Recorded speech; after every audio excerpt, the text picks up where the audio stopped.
oh, we need to put you on a medication for that to, you have a little bit of extra cholesterol, let's medicate it. The second brain, because of the enteric nervous system. Okay. The gut health affects anxiety levels and other things that could go on with the person. The gut-brain axis. Let's talk about it. You're listening to Discovering Truth with Dan Duval.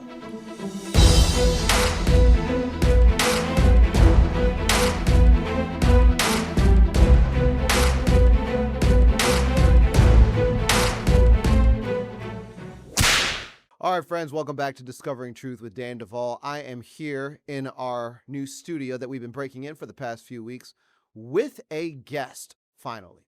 I'm excited to introduce you to our family doctor. Her name is Dr. Vera. Her website is karismed.com, and she is a board-certified family physician that's going to join me to talk about a whole lot of interesting stuff. Dr. Vera, welcome to Discovering Truth. Thank you so much. I'm so glad to be here. Well, I'm excited to have you here. I'm excited to have the conversation we're going to have. You know, one of the reasons why we love you and we found you is because you were willing to take us on as a family and our kids, which we decided not to put through a vaccine schedule. And we appreciated that. Yeah. Let me just ask a very simple question getting started just right out the gate. And you don't have to go too deep into this. I think most of our audience, if they, if you're going to be on this podcast, you probably, have some shared views. But I mean, why do you feel it is a good thing to receive children that are not on a vaccine schedule? Why are you okay with that? Yeah, great question. And I think I get asked that all the time. And the answer I usually give people is that God gives us a choice. He gives us a choice to believe him or not to believe him. And he gives us a choice in how we take care of our bodies. And I mean, there's a responsibility there, right? Being the temple, kind of following along suit with that. So I believe that every family, every individual has an opportunity and a choice to take care of their bodies. And if that means they don't feel comfortable with a particular medication, and that includes vaccinations, then they have the right to that choice. And so that's why I kept everybody. Well, we appreciated that. It was so interesting when we got to the Houston area. Our first child came and we were like, okay, we know enough that we're basically not comfortable with this stuff, right? And we started looking for family practitioners that would actually serve children that weren't on a vaccine schedule. You know what? There's not that many, at least not in this area. And we were looking at doctor after doctor, and it was like, none of these people. And we were driving out like 50 minutes just for that purpose, to find someone that would serve our children. And then we found you. And we were so grateful. And then we found out that you, a wealth of knowledge, obviously board certified. You are an expert in your field. And you really have a lot of understanding about, I would say, root cause medicine. You have a lot to say about these things. I want to just, I guess, open up with this question. How do you come through medical school and not be fully programmed by the rhetoric and I guess the overarching philosophy that most family practitioners are going to carry? I'll be honest. I think part of my background being Nigerian, kind of growing up with parents who migrated here, kind of gave me a very global sense of healing of the world. And that helped me to see that, how do we handle things when medicine is not available? This westernized medicine is not available, and kind of having that mindset from the onset, from the time I knew I wanted to be a doctor and kind of going through the whole journey, it was always like, okay, how do I take natural things to tackle common problems? And it started with my mom saying like simple things like, oh, if you're having some stomach aches, just drink some bitter leaf tea. And I was like, bitter leaf tea? Mama, you're always talking about these like random stuff. But over time, I came to understand that these different herbs and different things within our worlds actually God provided it to heal our bodies. And so just kind of diving in deep study, even though this is not something you receive in your traditional training, it was always something in the back of my mind. And simple things like vitamin D deficiency, understanding that was like a simple thing I could check and heal people from diabetes and cholesterol problems just like that. Many of the patients I've treated for diabetes were with vitamin D alone. Wow. And so it was amazing for me. And so it was kind of an easy thing to incorporate. Well, I'm telling on myself, the first time I walked into your office, I was in a humongous vitamin D deficiency. And I was like, oh my goodness. That is so, I grew up uh, a little different. My parents, they're both, my mom's Puerto Rican, my dad was Haitian. And so like we had some different philosophies. We drank fish oil as kids. Like, now, my friends didn't. But we had it, and then we had something. My mom called it sabila. It was awful. It was just awful. When we got sick, we would have to drink that, and it would knock stuff out. I mean, lettuce tea, like they don't. You get Pepto Bismol in the store. I was like, why can't we just do the pink stuff? But we would get lettuce tea when we got sick, and it was so bad it'd make you throw up. But then you were good. Yeah. See. So anyway, I identify with some of that stuff. Yeah, but okay, so we're talking about root cause medicine. You came through and you had a different background that kind of put you on a different trajectory. Now, how hard was it to maintain, I guess, some of your personal convictions while going through a traditional education process here? I mean, there's always like those bumps in the road, right? Yeah. But I think in general, most of what I was doing was just kind of soaking up that knowledge initially. Yeah. Not knowing, fast forward, it would bring me to where I'm speaking in front of you about it. Honestly, it was more just understanding that this is my calling, this is my duty to serve and to help heal, not just passing out pills. That was never anything that I felt comfortable with.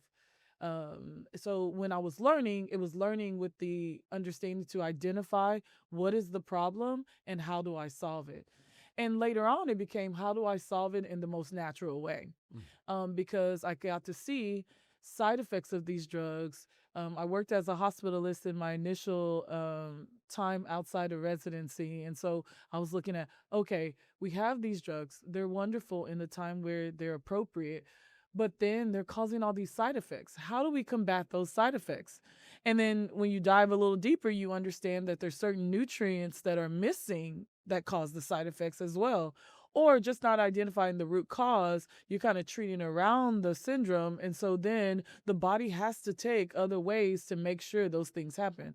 And so then there's those side effects as a result of that. And so really kind of diving deep into why.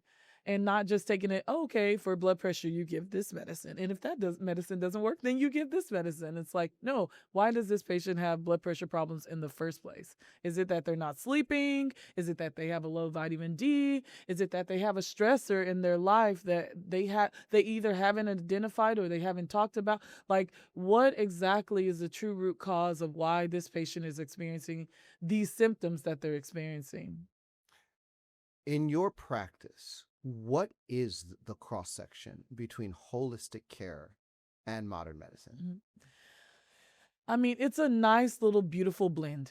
But I think when you understand it at the foundation, that is the root cause of why a person is experiencing what they're experiencing, then you can take those blends and kind of make a beautiful tapestry for that particular patient. Every patient is different.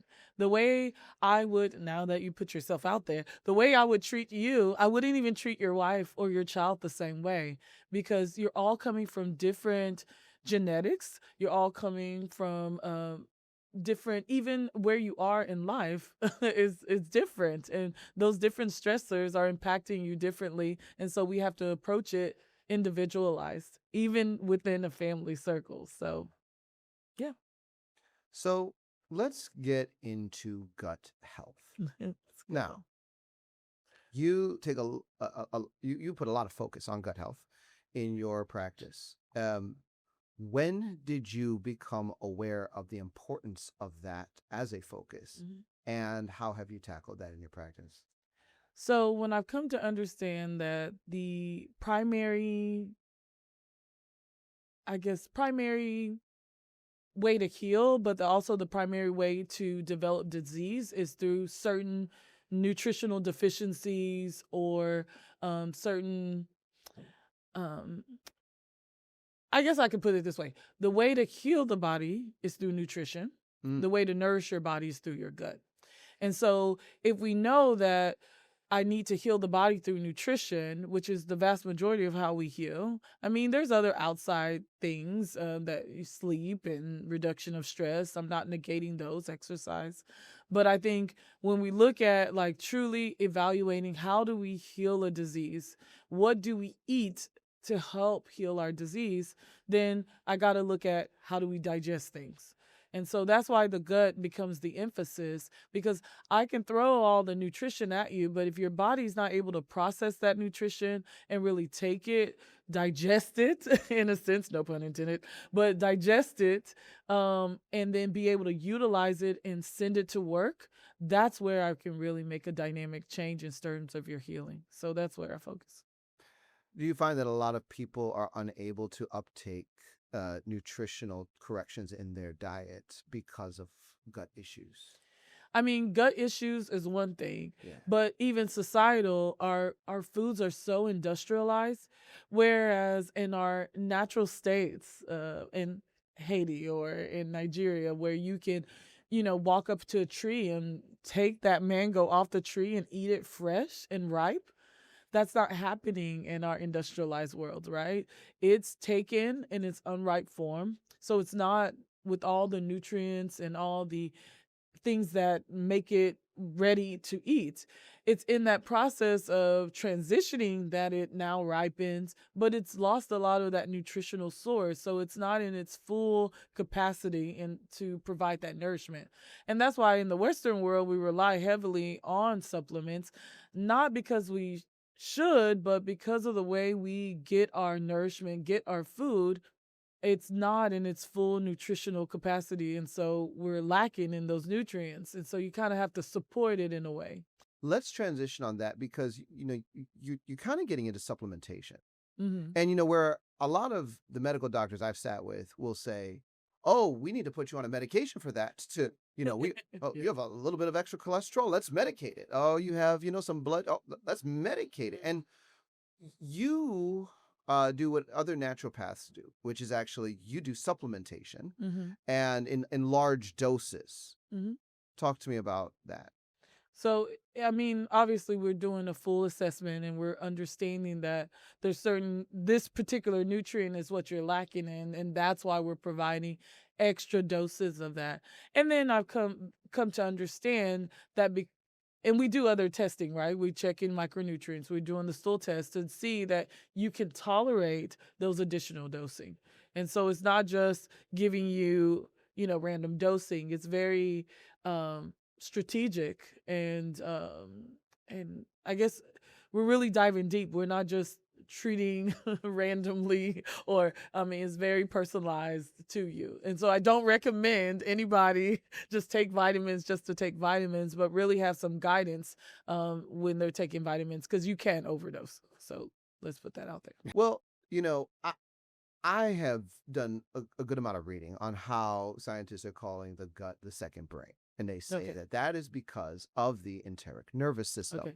and how the gut health affects even things like anxiety levels and other, I guess, things that could go on with a person that would borderline what someone would seek more like mental health services for. Mm, But they're actually going through some of this stuff because of, I got you. well, that's what I've read. Yes. Now, do you have understand. deeper insights, I Hmm. guess, into some of these things? I understand exactly what you're talking about. Now, we usually, I guess, term that the gut-brain axis. Let's talk about it. So, in terms of the gut-brain axis, there is a true relationship between the brain and the gut.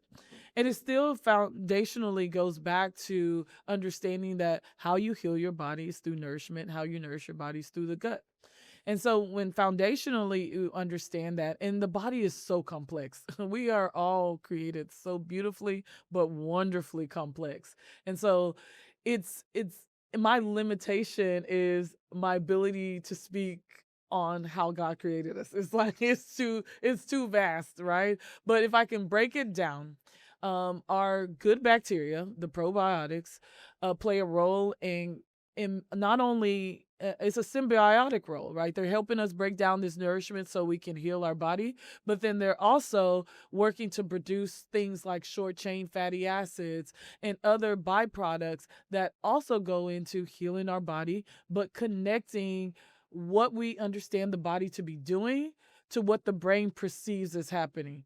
And so that includes mental health things like depression and anxiety. Well, and even deeper with schizophrenia and OCD, things, disease patterns like that, if there's a low short chain fatty acid production by these good bacteria, you can see manifestation of those diseases even within the mental health space.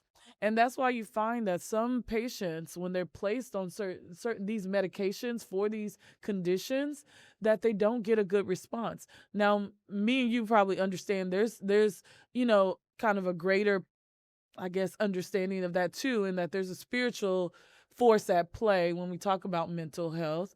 But in addition, there are physiological things that happen or imbalances that happen that promote these disease states as well. And so we can identify either is it spiritual or is it physiological by diving deep when a patient has been given this diagnosis and seeing, okay, is it the gut or nutrition at play, or is this truly a spiritual matter? And so we can kind of decipher it in that way. And that's nice, is how I help people. So One of the things I love about you, my wife came back to me one day after visiting with you and said, this was going on, that was going on. And then she just prayed for me. I love that. mhm. I recognize as a Christian that God is the healer. Amen. And it just feels really good to know that there are people in the medical profession that would agree. Like, I want to talk a little bit about some of the things that you have seen that affirm the way you are helping people is helping. Mhm. And not to get into specifics or names or any, of course we can't, Sure. but from a high level, what are some of the cases where you've seen some extraordinary turnarounds Mhm. as you have, approached people's needs with your, practice? So I'll give two examples and scenarios. One of them is one of my sweet clients that his wife was actually coming first. And then one day he found himself like feeling really bad. And he was like, I don't know what's going on. I feel terrible. He came in. I could tell he was really dehydrated. He kind of gave me his symptoms where he was peeing a lot. He's kind of hungry a lot. But now he just feels extremely weak.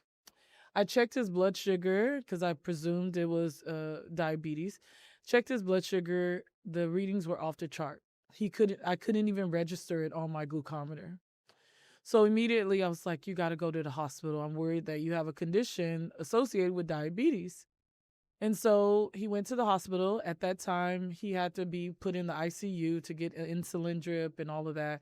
And with that, found out he's had an A1C of 11. So A1C of 11 means you have probably an average glucose level between 4 to 500 on average. So that's huge, right? When your blood sugar level should be under 100 on average. So came back from that, and he's like, Doc, I really don't want to be on all these drugs. I mean, they gave me insulin, they gave me metformin, they gave me all these drugs to take, and I really don't want to be on this. And so I was like, I understand. So what we got to do is figure out what's going on. And so we started with some basic labs, and in his basic labs, it showed that he was low in vitamin D, and pretty low. And I was like, well, this is one of the reasons why you could be low. It's very important that you still do your exercise and watch what you eat. I need you to kind of, cut down your carbohydrates and things like that, which he understood. Did that. 3 months later, no medications. He was down from 11.6, and diabetics will know what I'm saying. He was down from 11.6 to 6. Whoa. His hemoglobin A1C was 6, would put him at an average of, I guess, about 100 to 200 glucose on average. And so it was dynamic change with just vitamin D alone, truly. And he was able to actually maintain his blood sugar level ongoing until he stopped taking his vitamin D. So as soon as he stopped taking his vitamin D, immediately when he would come in, now it never got as bad as he did the initial time because he knew what to do. But when he would stop taking it, he would notice that he started to develop those symptoms again. He'd be like, doc, it's happening again. I'll be like, okay, come on, let's check. And for sure, his vitamin D would be low again. And so that was a huge like testament to how nutrition can really make a huge impact. Because imagine if he had continued without knowing his vitamin D level was low, and he's taking insulin, taking metformin, and it's not getting better. He's continuing having to increase those insulin dosing, increase the metformin dosing, only to find himself start to lose his limbs or develop any complications as a result of diabetes just because he couldn't get it under control. Because that underlying root cause is still there. And so if you don't address that, then you're just kind of treating those symptoms to no avail. Like it just continues. Goodness. And it can be scary as a traditionally taught. I'm thinking, how many people are out there that are not aware of this, and they're being placed on medications continually, and they're not getting resolution of these diseases because they haven't understood that there's a root cause. So how do we help them understand that they need to seek out doctors and providers that are going to help them figure out what the root cause is for them? And I know so many doctors that, because they get paid by the pill. Exactly. Okay. Hold on. Because you said there was two. Yes. We'll come back to that next one. Okay. So, traditional medicine, is a sick care system, particularly within the United States. So I want to kind of limit it to there because that's the one I know and I understand. And socialized medicine is a little different. So the way they practice in Canada and Europe is a little bit different. And so I'll kind of focus in on how we practice in the States. And most people go to the doctor when they're sick. And so the incentivization of getting paid as a provider is based on who's sick. And so there's no benefit to getting people well because you only get paid when people are sick.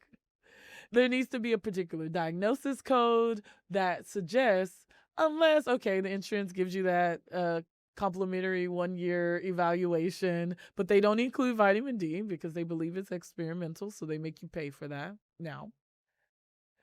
And then you're talking about things like, for example, it's your annual exam. These are the certain things we can talk about during your annual exam.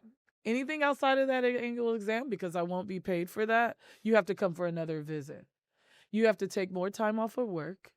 You have to figure out who's going to take care of your kids during that time. And you're going to sit in a waiting room for an hour to see a doctor for 15 minutes to address this problem, give you the pill, and tell you to come back in 2 weeks. With the hopes that it got better, or in 3 months we check the labs again, but we're still not addressing the root cause. And so this circular motion, and it's just, for me, I felt convicted by that. Yeah. I felt like I cannot practice that way. Wow. And the only way to break free from that chain or bondage was to do direct primary care. That was the only way. Wow. And so that's why I had to step out on faith with 0 patients to do this, because lives needed to be changed.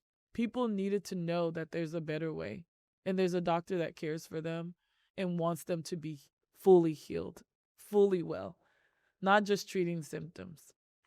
Well, I'll tell you, most people will agree with this. After the COVID-19 and all of the things that transpired around that, there was a pretty large, we'll just call it an awakening. Mm-hmm. People are trusting medical professionals that hold the party line less. Mm-hmm. Because they're looking at, certain things that happen, and then turning around and being like, wait a minute, there's all these vaccine injuries. Where's the justice? Oh, there's nothing Mm-hmm. for that. Okay. Everyone stood the party line, but who really cares about me? Mm-hmm.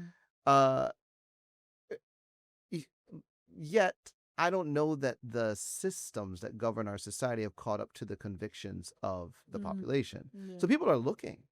They're looking for the alternative. Um, what is direct care? Explain that model and why you took the path into it. So your actual story. Mm-hmm.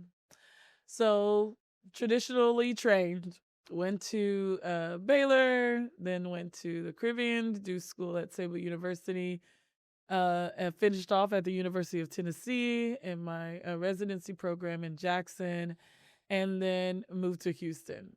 Had my first child, was doing hospital medicine, and realized, and I think that's where the real awakening came, is that I was in hospital medicine and I'm watching all these people come in as a result of either delayed care, poor medical management, lack of understanding of that management. For example, a patient wouldn't take their blood pressure medication because the doctor was in there for 7 minutes, didn't really explain, just told them they're going to be on this medication for the rest of their lives. And they were like, why should I trust you with putting this chemical in my body? And so they didn't take it. Well, then they come into the hospital because they're having stroke-like symptoms, and I asked them, so what happened? I see that you have this in your record. Well, I didn't know what that was for. They didn't explain it to me. And I felt I got to get back on the front lines. This is not good care. Like, people are dying as a result of lack of understanding. Wow. And so it was a huge, like I said, it was a huge leap of faith, but I knew it needed to be done. Even if it was just 100 lives or 200 lives that I could be part of saving, I wanted to do that. And I knew that if I went into a traditional model where I was having to take insurance and, see patients based on what insurance would either pay for or what insurance would approve of, I knew that I wasn't going to be able to provide the best quality care to those patients. And so I had to do it differently. I had to break from the fold, and that's removing that middleman, the insurance companies, to be able to really provide true care to these patients and dive deeper, spend more time with them to understand exactly what was impacting their life that was leading to these disease processes, and finding out, for example, for hypertension, they snore at night. They're keeping their wife or their husband up at night, and that's causing them to have high blood pressure. Yikes. Okay. So, like helping them get a CPAP for simple things, And so, yeah. And so I knew I couldn't do that in a traditional model. I needed more time to dive into their home life. And I wasn't going to be able to do that in 7 minutes or even 15 minutes. And so my clients are part of my family. We know each other to the point where I'm able to help them deeper because I understand where they're coming from. So, yeah, direct primary care. So, and I mean that's it, right? You have clients, and they basically pay you a monthly Mhm. rate, and then they have access to you, That's right. and they have access to actual care that's going to look at the root cause That's right. and not just dust the surface, check a box, That's right. and send a pill. Exactly. Man. Mhm. Now, talk to me a little bit more about stress and health. Oh boy, the big S word. It's the S word. Yeah. S word of health, stress. Oh my goodness. I mean, we've all of us have dealt with stress in one way, one capacity or another. It's inevitable, right? Because in this life, there will be trials and tribulations. Tell me about it. But fear not, for I have overcome the world. And do not worry. It's a command. Wow. About anything. Instead, pray. And I think in the seasons of stress, let me say it like that in a general term, God sends us commands to help us combat those stresses. Right? Stress is huge. It's something we will all come faced with at some point. But understanding not only from a spiritual perspective how we deal with stress, and that is the command to not worry, but instead pray. But then also taking different understanding that there's ways to mitigate that stress. From natural ways, obviously, I'm going to focus more on natural because that's what I like to use to treat things. From making sure you're getting more than 6 hours of sleep. I think that I understand that the average adult gets less than 7 hours of sleep. That is not sufficient to allow the body to recover. All day, you've been breaking down, you've been dealing with the stresses of life. You need time to recover. And the way I tell my patients that say they don't have time to rest, I'll say if God in creating had to rest, then who are we to say we don't have to? Like we must rest. It needs to be a priority in our lives in terms of stress reduction. And now there's other ways to mitigate stress, understanding that our inability to manage stress could be a result of lack of certain nutrients, particularly protein. We like to consume a lot of carbs. Why? Because we're looking for quick energy. We're always on the go, go, go. Everybody's hustling. Everybody's trying to, make a living or take care of whatever it may be. And so understanding that, and so I guess we have a tendency to go towards the chips or the cookies, something quick to bring up our energy, but understanding that basic need for us to be able to mitigate stress, basically make dopamine or serotonin, comes from protein. And so making sure we're eating adequate amounts of protein daily. Usually that means that you're taking your weight times 0.36 to calculate, I guess, an ideal protein consumption level so that you can be able to nourish your body and be able to mitigate that stress through nourishment. And so, I mean, you think about a hungry man is a hangry man, right? you gotta eat, and you gotta eat the nourishment that so you won't be angry or you won't be upset or stressed. Now, there may be someone out there that's been questioning if hanger is a diagnosable issue. Well, if you've ever been hangry, you know it's a diagnosable condition. I'm being silly. Yeah, that's so good though. Because this is a thing that happens when you go into the supermarket.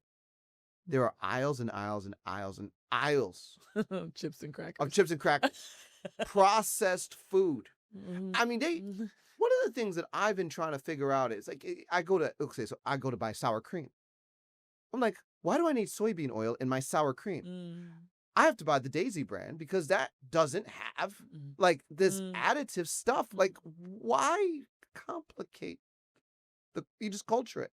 Well, it's money. Like, so you go and you're like, okay, I need food. You think I'm going to go to the store and buy food. And so you go through the aisles and it's like, the actual food is sitting like in one aisle. Your meat cabinet, locker, whatever. You got a few vegetables, maybe. I mean, it's tough to navigate. The more I learn, the harder it is to shop at the store. I mean, and yeah, wow. Okay, I want to ask another question. So, I'm gonna be honest. I voted for Donald Trump. One of the reasons why I was excited to do that is because Robert F. Kennedy and his Make America Healthy Again agenda. Because I'm like, the way I'm looking at it, this is the only guy that like seems to be vocal about vaccine injuries, the pollution of our food, et cetera, et cetera. Now, you're actually in the medical field. And I just want to ask, from your vantage point, the Make America Healthy Again agenda is now in its first year of deployment. Have you seen anything come out of that? Do you see anything you're excited about coming out of that? Just talk to me about it. Yeah. I mean, without getting into, political affiliation, right? I think I am extremely grateful that we're finally, I mean, I feel like we've been way behind on this for a long time. Okay. I mean, you think about things in Europe that they've banned for years that we're still allowing in our foods. And so for me, it was like, thank you, finally. It's about time. I think we've been behind on this for a while. And so there's great strides happening. But what comes with those strides is education. Mm. And so more patients are coming and asking me, like, what do you think about this? How do I know what food is good and what food isn't? And so there's many like apps out there that kind of help guide you to know whether these additives, these processed ingredients that basically encourage the shelf life, right? They're trying to these makers of these food items want it to be on the shelf longer. They normally would spoil within a certain amount of time, but they add these different additives so they can last longer. And the other one that, really burns me are the added like colorings that attract kids and then have been linked to certain, ADHD or, and in my opinion, even some of the neurological delay that we see in our kids from autism to the multispectrum delay with speech and things like that. These are contributing to that. I mean, and I'm glad they're shining light finally to say, let's remove these things, especially in Texas, which I love. Thank you, Texas. Okay. Texas is so forward thinking. Of course, I grew up, I'm a little partial to Texas growing up here. But like, yeah, let's get this stuff out of our foods. It's not necessary. I mean, you're already making it in other places. Like most of these companies are global. So you're already making it to avoid these additives in Europe and Canada. So why not have it available to your fellow Americans where you built your business on? Hello? So I'm so grateful for just the opportunity that now we can talk about it. Now we have a seat at the table to really talk about it. And you feel like that's opened up in the last Oh, yeah. year For sure. to have a seat at the table Yeah. to talk. And it's wonderful. We have a seat at this table. I know. I'm grateful. We bought this table recently. This is brand new. This is a brand new table. Like, we didn't have it last year. It's a nice table. Okay, Thank you so for having me at the table. but I feel like that. I feel like you're right. The opportunity to educate Yes. and receive education Exactly. isn't being as filtered and as battened down. I mean, because for 4 years it felt like, well, I know, no, I got channel strikes on YouTube. I mean, I know what that feels like to have your whole platform threatened because you said vaccine.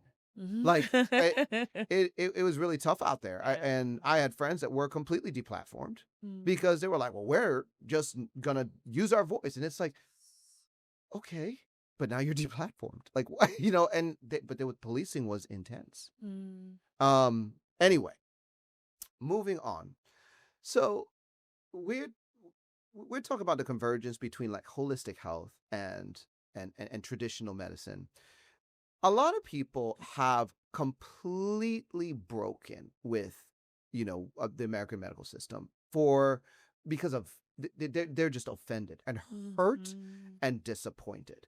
And so they have tried to completely replace that with, Dr. Google. I know. And holistic therapies that are not necessarily advised by a professional because they can't find a professional to advise. Exactly. I want to talk with you about that. I want to talk to you about, the person that is just upset. The medical system has failed me. I can't find professionals around that will advise me along the path of my own convictions. So I become my own doctor, but yet there are also side effects to that. Where are some of the healthy boundaries around holistic therapy and where you see people, being able to make some of their own decisions and maybe needing to have some outside input? Exactly. I think Karis Med houses that spirit, that spirit that everyone's welcome, despite your background, despite your religious or economical or political affiliation, to just have a discussion. Just have a sit down and say, hey, these are my thoughts. Let's take a very strategic point of view to this. let's look at your particular scenario. Let's make it personalized. Let's not take this person's thought of what we're thinking. Let's not take this person's thought of what we're thinking. Let's look at you as the individual and find out what's best for you. And it's and honestly, I feel like that's how God takes us. God understands that we're coming from different backgrounds, we're coming from different upbringings, from different cultural understandings, and he meets us right there. And then he educates us.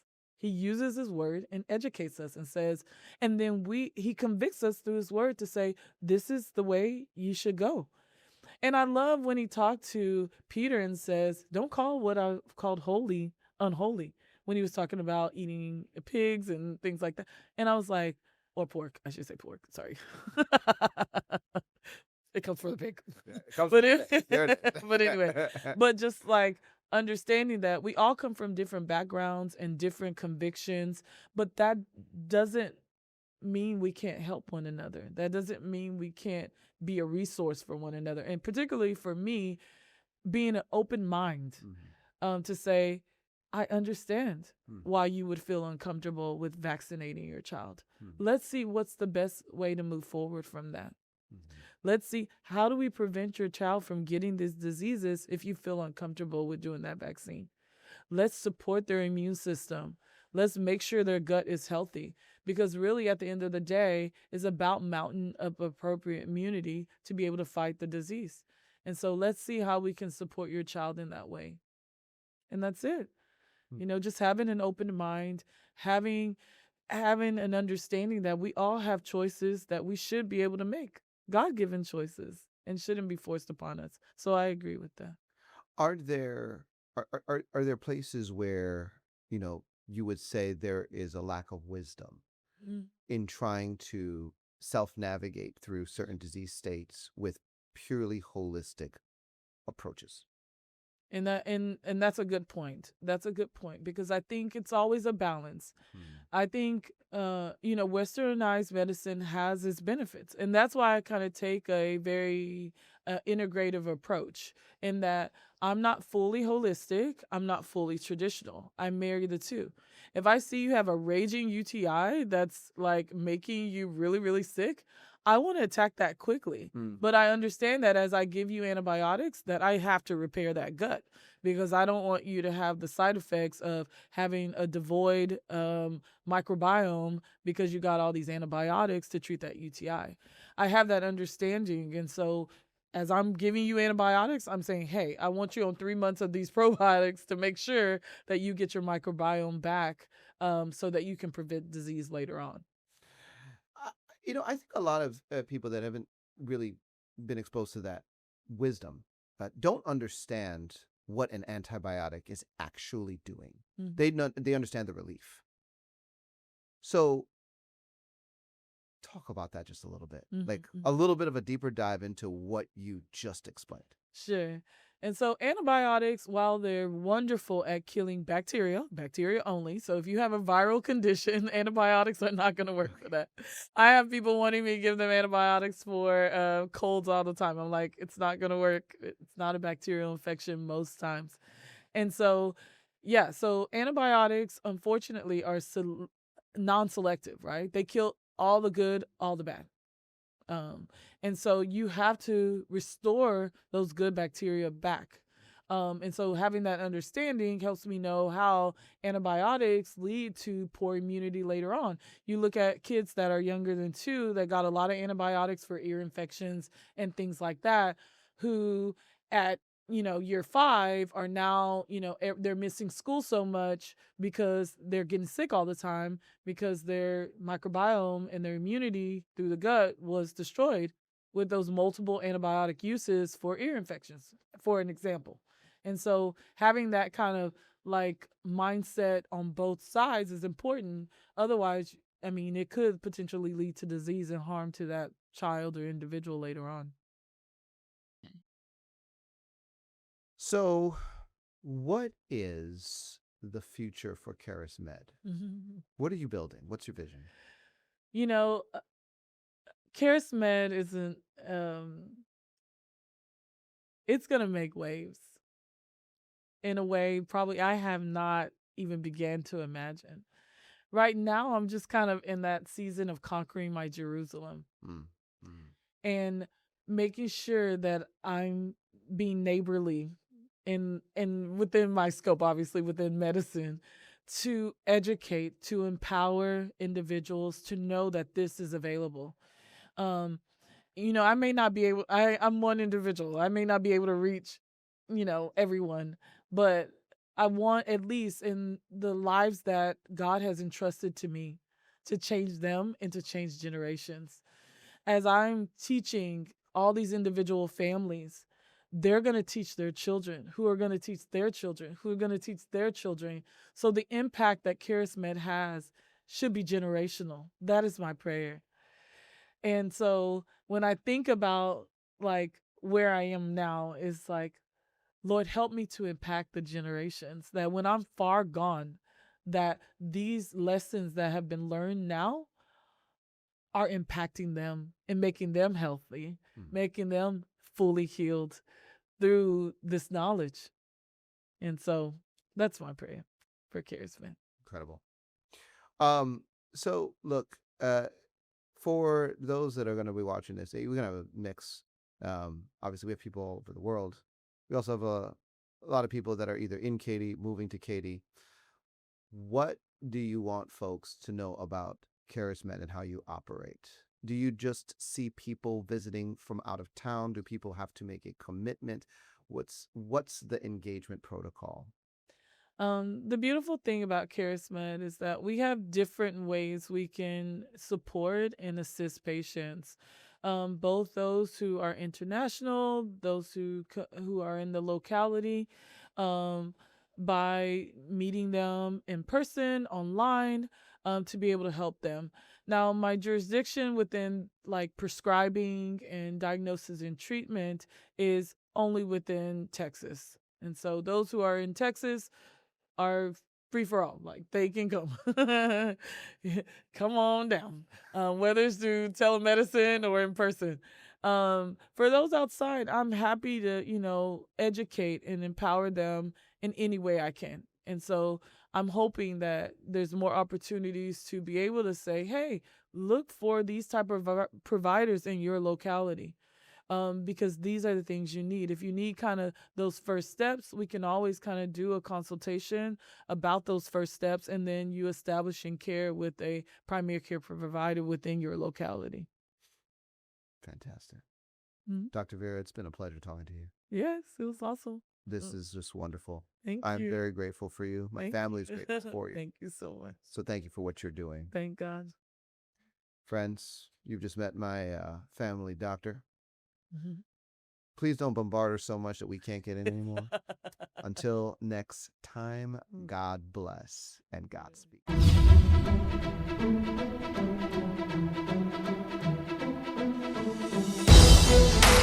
You've been listening to Discovering Truth with Dan Duval. Visit me at danduval.com, where you will discover merch, books, and the opportunity to engage in our private social network.